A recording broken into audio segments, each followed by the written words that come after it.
ආයුබෝවන් යාළුවනේ. ලංකාවේ වාහන මාකට් එකට ආයෙමත් සැරයක් ලොකු බදු සංශෝධනයක් ඇවිල්ලා තියෙනවා කියලා දැන් ඔයාලා ගොඩක් අය දන්නවනේ. මේ 16 වෙනිදා ඉඳන් රජයේ පනවපු 150ක අලුත්ම හදිසි සර්චාර්ජ් බද්ද ගැන මේ වෙද්දි හැමෝම කතා වෙනවා.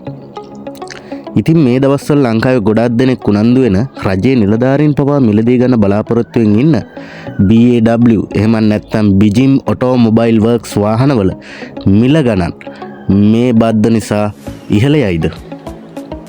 අද අපි ඒ ගැන සරලවම කතා කරමු.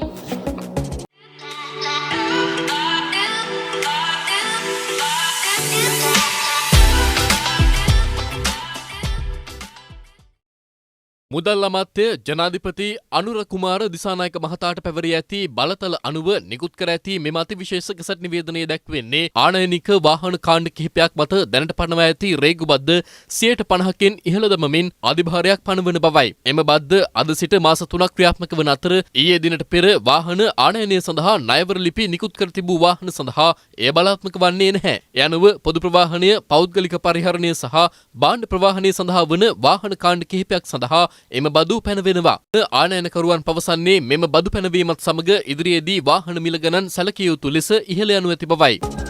මුදල් අමාත්‍යාංශය මගින් නිකුත් කරපු අලුත්ම ගැසට් එකට අනුව ලංකාවට ආයනය කරන මෝටර රථ එහෙම නැත්නම් SUV සහ වැගන් රථ සඳහා රේගු ආනයන බද්ද මත 150ක අතිරේක සර්චාර්ජ් බද්දක් පනවලා තියෙනවා. හැබැයි මෙතනදී මතක තබා ගත යුතු වැදගත් කරුණක් තියෙනවා. මේ බද්ද පනවලා තියෙන්නේ මැයි 16 වෙනිදා ඉඳන් ලබන අගෝස්තු 14 වෙනිදා වෙනකම්. ඒ කියන්නේ මාස 3ක తాවකාලික කාලයකට විතරයි. ඒ වගේම මැයි 15 වෙනිදාට කලින් LC letter of credit විවෘත කරලා තියෙන ගෙවීම් කරපු වාහන වලට මේ බද්ද බලපාන්නේ නැහැ. එතකොට මේක BAW වලට බලපාන්නේ කොහොමද?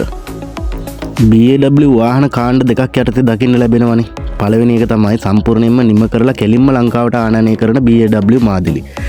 අන්න ඒ වාහනවල නම් මේ අලුත් 150 බද්ද වගේම ඒ මත එකතු වෙන VAT එහෙම නැත්නම් 118ක බදු එක්ක මිල ගණන් සැලකිය යුතු ප්‍රමාණයකින් ඉහළ යන්න ඉඩ තියෙනවා. දෙවෙනි එක තමයි ලංකාවේ ඇතුළේ එකලස් කරන වාහන තියෙනවනේ. රජයේ ප්‍රතිපත්තිය වෙන්නේ දේශීයව එකලස් කරන වාහන දිරිමත් කරන එක.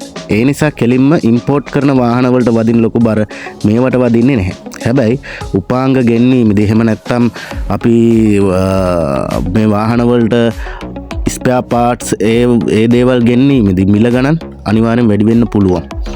එතකොට මේ වාහන වල තියෙන මිල සංශෝධනය වෙලා ආයෙ නැවතත් මේ මිල වැඩි වෙන්න පුළුවන්.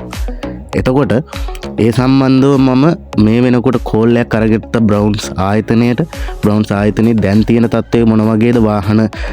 වාහන මිල ගණන් වැඩි වෙලාද? එහෙම නැත්නම් මොකද්ද දැන් තියෙන තත්ත්වය කියලා දැනගන්න මම පොඩි බ්‍රවුන්ස් ආයතනයට කතා කරලා බැලුවා. පොඩක් අහලා බලන්නකෝ මේ රෙකෝඩ් එක. අයබෝන් මගේ නම නිතින් බ්‍රවුන්ස් සීයා කෙනෙක් ඒදවට සහායවන්නේ. හෙලෝ. Hello sir. මම පොඩි විස්තරයක් දැනගන්න කතා කරේ. ඔව් සර්. දැන් මේ අර VAT එක වැඩි වෙලා තියෙනවනේ. එතකොට මේ BAW එකත් ගණන් වැඩි වෙනවද කොහොමද? නෑ සර් කියන්නේ BAW එකේද සර් දැන් අපේ අර අලුත් ස්ටොක් කැලෙන්ස තියෙන්නේ. ඔව්. ඒත් දැන් අපේ ලිමිටඩ් ස්ටොක් කැලෙන්ස තියෙන්නේ E7 එකේ E7 Pro එකේ සර්. හරි. ඉතින් ඒ ලිමිටඩ් ස්ටොක් එකේ සර් වැඩි වෙන්නේ නෑ සර් ප්‍රයිස් එක. ඔව්. මේ ස්ටොක් එකේ වුණාම සර් එන අලුත් මේ ස්ටොක් එකේ සර් ප්‍රයිස් වැඩි වෙන එකටත් තියෙනවා සර්. අලුතෙන් එන එක කීයක් වගේ වැඩි වෙයිද? එහෙමනම් සර් අපිට හරියට ඉන්ෆෝම් කරලා නෑ සර්. සාමාන්‍යයෙන් ලක්ෂ 6ක් 7ක් වගේ. එහෙමනම් සර් අපිට හරියටම ඉන්ෆෝම් කරලා නෑ. එහෙම කියලා නෑ නේද? නෑ සර්. අපේ සර් දැන්ට අවైలබල් ස්ටොක් එකේ තියෙනවා සර් E7 එකේ E7 Pro එකේ. හැබැයි සර් ලිමිටඩ් ස්ටොක් එකක් සර්. ඔයාලට ඇහුන්නේ නේද? ඒ අය පැහැදිලි කළේ දැන්ටත් ඔවුන් සතු පවතින ලිමිටඩ් ස්ටොක් එක. එහෙම නැත්නම් ගෙන්නපු ඒ තියෙන ස්ටොක් වාහන සඳහා මෙම් බද්ද මේ අලුතෙන් දාපු බද්ද බලපාන්නේ නැහැ කියලා. ඉතින් ඒ වගේම තමයි ඒ වාහන පරණ මිලටම ගන්න පුළුවන් කියලාත් මෙයාලා කිව්වා.